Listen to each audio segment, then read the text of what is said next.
show you real quick what I'm doing. This board right here is 4 foot long. It's straight. It's 1.5 inches thick, and you'll notice that I've put numbers and lines on it. What this is it's marked every 6 inches. Basically, I created a story pole.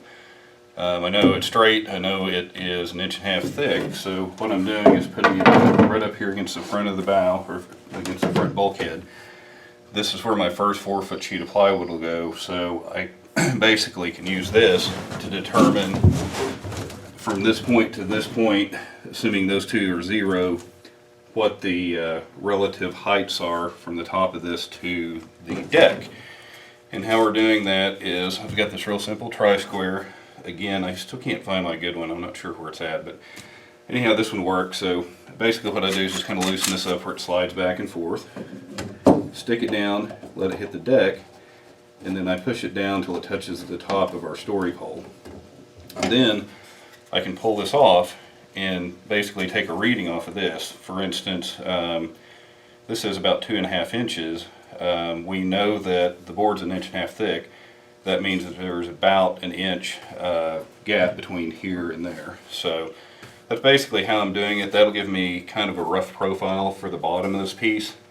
We're going to cut the board high, and then we'll put our straight edge on top of the 2 tunnels, which you can't see over here to the side, and project it over, bump it up against here, and then scribe the top of our piece. Then we can basically screw that to our plywood, which will give us the contour out here at the perimeter that matches what's going on in the center. So you know, again, I thought this was going to be a lot easier, but I should have known better. But I think I've thought through this quite a bit, and I think this will work. So we'll give it a whirl and see what happens. Okay, this is a quick sketch I did of our deck. The bow's down here on this end, stern's here, this is the motor well. We've got one full 4 foot wide sheet, and you'll notice on here I've got an arrow pointing this direction, and I've noted flat. Going from port to starboard, it's going to be flat, but going from the bow to the stern, it's actually going to have a curve in it. So that's how that sheet lays out. The next sheet is another 4 foot sheet. Where it joins the front sheet, it's actually flat, but as we go back, it'll start to curve, and the reason why is the 2 tunnels kind of have angles built on the top of them. So in order to have full contact with the tops of the tunnels and get a good good glue joint there, we need to maintain that curve. The next sheet back's about 18 inches plus or minus, and it has that same curve, so that curve kind of maintains its way going back. So I think the idea was basically to get the water to drain from the sides towards the motor well.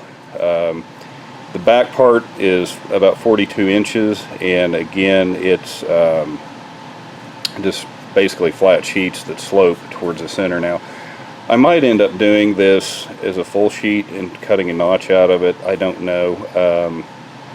I've already got a narrow sheet that I can rip down to this 18 inches. I may do that, try that, put one of these flat pieces on there and see how this joint works out. It might actually work out a little bit better if it's kind of a U-shaped piece and we don't have this joint right here at the front of the motor well. But I don't know, we'll just kind of have to work through that deal. The other thing that we have up here I forgot to mention, these are the measurements I got from putting the story pole along the gunnels on each side and measuring down. I showed you guys earlier. And the dimensions are somewhat consistent. These are both half, these are both 11/16. But some of these vary up to about 1/8 inch from side to side, which, you know, since I'm sure the mold for this was hand formed, that doesn't surprise me. Actually, what surprises me is how close it is to being symmetrical from side to side. So anyhow, we get started on cutting this out. I milled a 1x3 basically out of a 2x8 I had. I couldn't find any Douglas fir in a 1x dimension, and this is actually a full 3 inches. So essentially I basically ripped it down, straight lined it, and then ripped it the other direction. And it's a pretty nice piece of fir. It's fairly straight, a few knot holes in it, but not too bad. So next step is to transcribe our numbers that we took in the hull onto these after we cut them down to 4 feet.